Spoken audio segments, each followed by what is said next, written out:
नमस्कार दोस्तों, आज के इस वीडियो में कक्षा 10 के हिंदी पद्य भाग का सूरदास जी का पद नामक पाठ आज आप लोगों को पढ़ाया जा रहा है।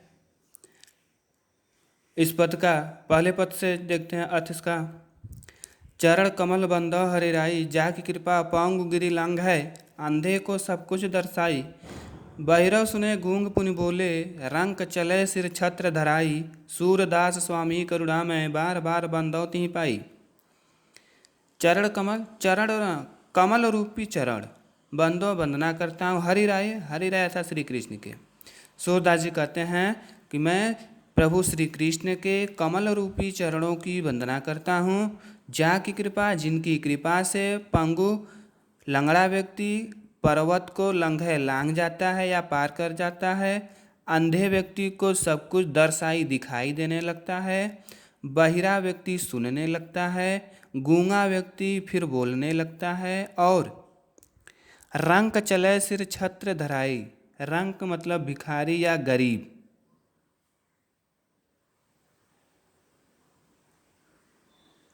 भिखारी या गरीब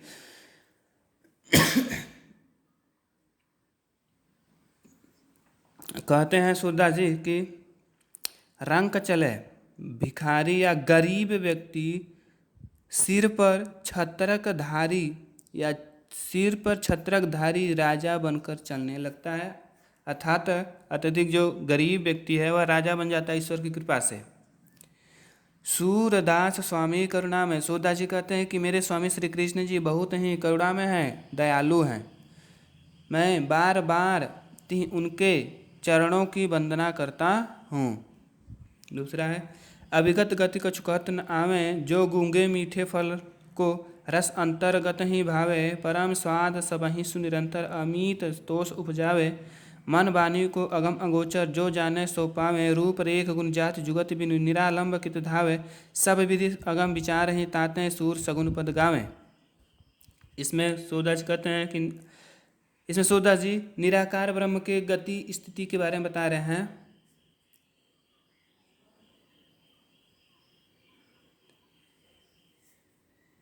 इसमें बता रहे हैं कि निराकार ब्रह्म का आराधना करना बहुत ही कठिन तथा सगुण ब्रह्म की उपासना करना सुलभ या सुगम बता रहे हैं। देखें इसका अविगत जो ज्ञात नहीं है, निराकार ब्रह्म की स्थिति जो ज्ञात नहीं है, उस स्थिति को कुछ कहते नहीं बनता। निराकार ब्रह्म की स्थिति के बारे में कुछ कहते नहीं बनता। जो जिस प्रकार से गूंगा व्यक्ति मीठे फल को खाता है और उसके परम आनंद को अंदर ही अंदर अनुभव करता है, किंतु मुख से उसे कुछ बता नहीं सकता, उसी प्रकार से परम स्वाद सबहि सुनिरंतर निराकार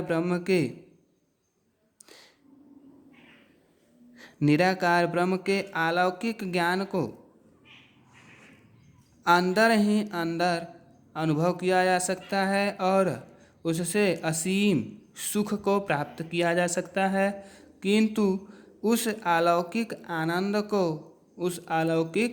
आनंद को मौखिक रूप से अर्थात बोलकर किसी के सामने प्रकट नहीं किया जा सकता। मन वाणी को अगम अगोचर, जो मन वाणी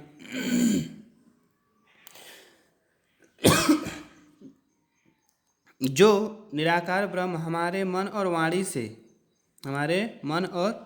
से अगम है, अगम अर्थात दूर है, अगोचर है, इंद्रियों से परे है। हमारे जो निराकार ब्रह्म हमारे मन से, वाणी से और हमारी इंद्रियों से काफ़ी अगम है या बहुत दूर है, उस ब्रह्म को जो जानता है वही प्राप्त कर सकता है।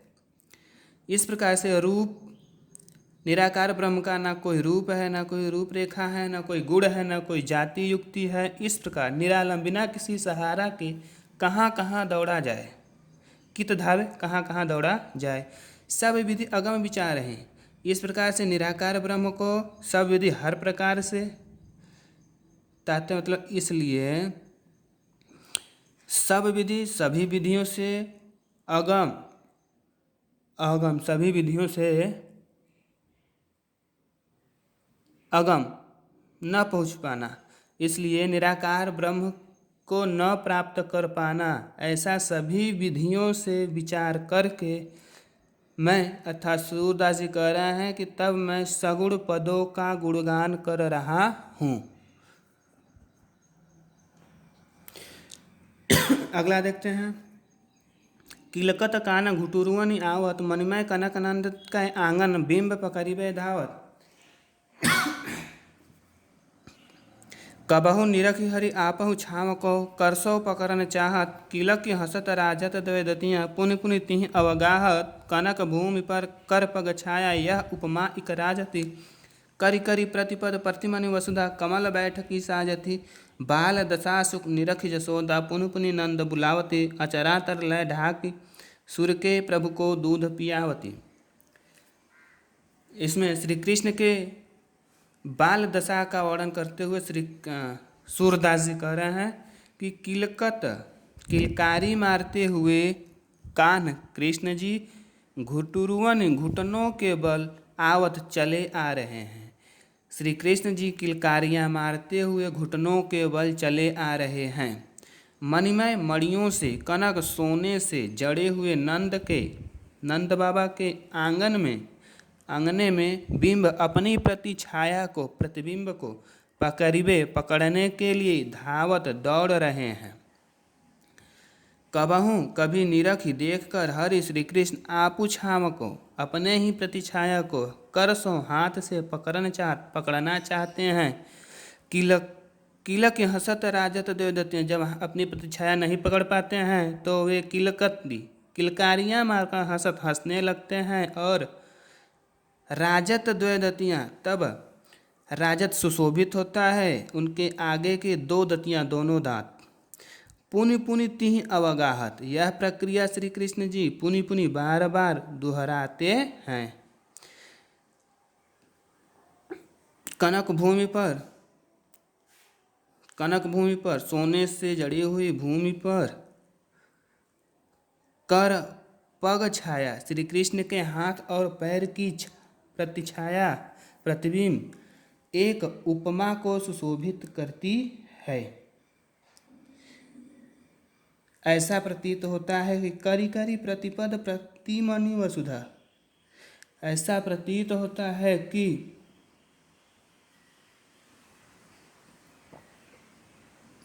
करि करि प्रत्येक हाथ और प्रतिपद प्रत्येक पैरों पर प्रतिमणि प्रत्येक मणियों के जड़े हुए प्रत्येक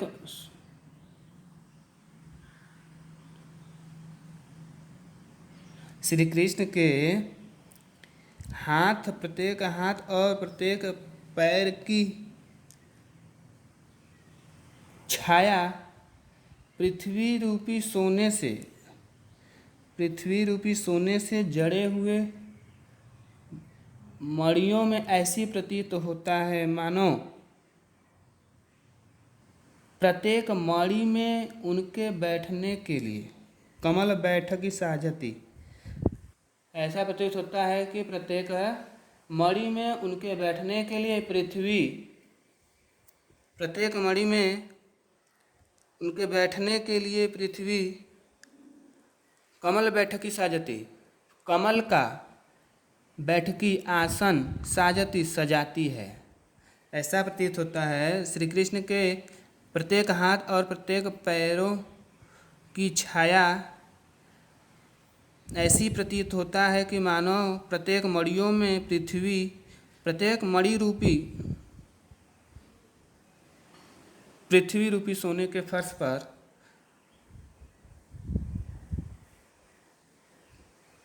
पृथ्वी कमल का आसन सजाती है। श्री कृष्ण को बैठने के लिए कमल का आसन सजाती है। बाल दशा सुख निरखि जसोदा, बाल श्री कृष्ण के इस श्री कृष्ण के इस सुख की दशा को देखकर निरख माने देख कर यशोदा माता बार बार नंद बाबा को बुलाती हैं और अचरा तर लय ढाकी अपने आंचल से ढक कर, सूरदास जी कहते हैं कि माता यशोदा अपनी आंचल से ढककर प्रभु श्री कृष्ण को दूध पिलाती हैं। आगे देखते हैं।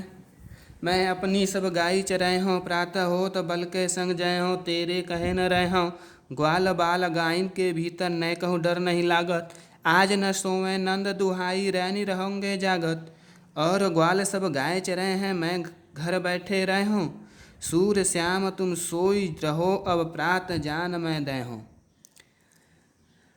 इसमें श्री कृष्ण द्वारा माता यशोदा से अन्य ग्वाल बालों के संग गाय चराने जाने का वर्णन कर रहे हैं।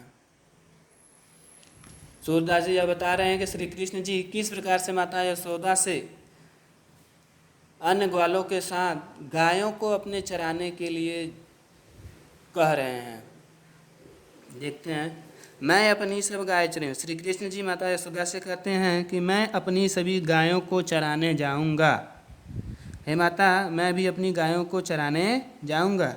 प्रातः होता सुबह होते ही बल के संग बलदाऊ भैया के संग जय हो जाऊंगा तेरे कहे न रहे हों तुम्हारे कहने पर भी मैं नहीं रुकूंगा। ग्वाल बाल गायन के भीतर, ग्वाल बाल और गायों के भीतर बीच में न कहूँ थोड़ा भी डर नहीं लागत, डर नहीं लगता है। आज न सोओ नंद दुहाई, मैं आज सोने वाला नहीं हूँ। नंद बाबा का सौगंध है, मुझे नंद बाबा का सौगंध है, मैं आज रात को सोऊंगा नहीं। रैनी रहूँगा जागत, रात भर मैं जागता ही रहूँगा। और ग्वाल सब गाय चराए हों मैं घर बैठे रहे हों और सभी ग्वाल बाल अपनी गायों को चराने जाते हैं और मैं घर पर अकेले बैठा रहूँगा।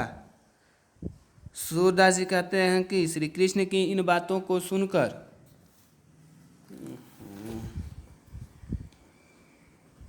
फिर से इसका देखते हैं। मैं अपनी सब गाय चराई हूँ प्रात हो तो बल के संग जय हो तेरे कहे न रहे हो ग्वाल बाल गायन के भीतर न को डर नहीं लागत आज न सोवे नंद दुहाए रैनी रहूँगे जागत और ग्वाल सब गाय चराई हो मैं घर बैठे रहे हो सूर्य श्याम तुम सोई रहो अब प्रात जान मैं दे हो। इसमें सूरदास जी कहते हैं कि श्री कृष्ण जी माता यशोदा से कहते हैं कि माता, मैं भी अपनी गायों को चराने जाऊंगा। प्रातः होते ही बलदाऊ भैया के संग मैं गाय चराने जाऊंगा और तुम्हारे कहने पर भी मैं नहीं रुकूंगा। ग्वाल बाल और गायों के बीच में थोड़ा भी डर नहीं लगता। आज मैं सोने वाला नहीं हूँ, मुझे नंद बाबा की सौगंध है, मैं नंद बाबा की सौगंध खाकर कहता हूँ मैं आज रात को सोऊंगा नहीं, रात भर जागता ही रहूँगा। और सभी ग्वाल बाल अपनी गायों को चराने जाते हैं और मैं घर पर अकेला रहता हूँ। सूरदास जी कहते हैं कि इन सभी बातों को सुनकर माता यशोदा कहती हैं कि हे श्याम हे कृष्ण पुत्र, तुम अब सो जाओ, सुबह होते ही मैं तुम्हें जाने दूंगी। आगे देखते हैं। मैं यहाँ हो न चराई हूँ गाय,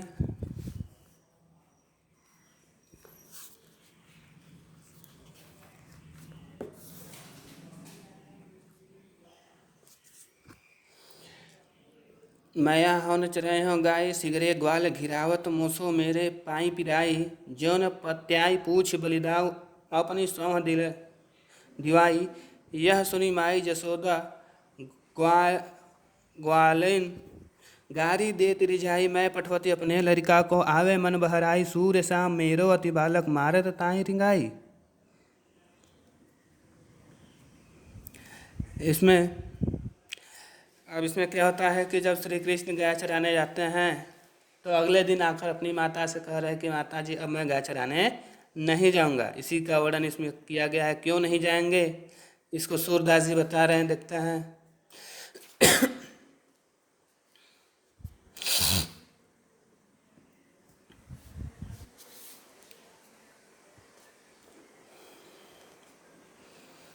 सूरदास जी कहते हैं कि श्री कृष्ण कहते हैं मैं माता हाँ मैं न चराई हूँ गाय, मैं अब गाय चराने नहीं जाऊँगा।